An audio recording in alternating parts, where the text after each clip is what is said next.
मुल्क के बेशतर सियाती मकामात जैसा कि कागान, नारान, मालम जब्बा, स्वात, दीर, चित्राल,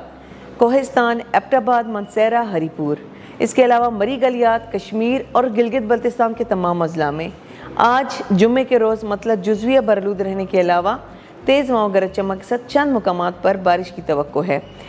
जबकि कल यानी कि हफ्ते से लेकर इतवार के रोज़ तेज़ हवाओं गरज चमक के साथ बारिश, जबकि चंद मकामात पर मूसलाधार बारिश की भी तवक्को है। सियाह हज़रात से गुजारिश की जाती है कि इस दौरान सफ़र से इज्तनाब करें, जबकि पीर मंगल के रोज़ मतलब जुज़वी बरलूद रहने का इम्कान है। ज़ियारत और गिरदनवा में इस दौरान मौसम खुश्क और मतलब जुज़वी बरलूद रहेगा।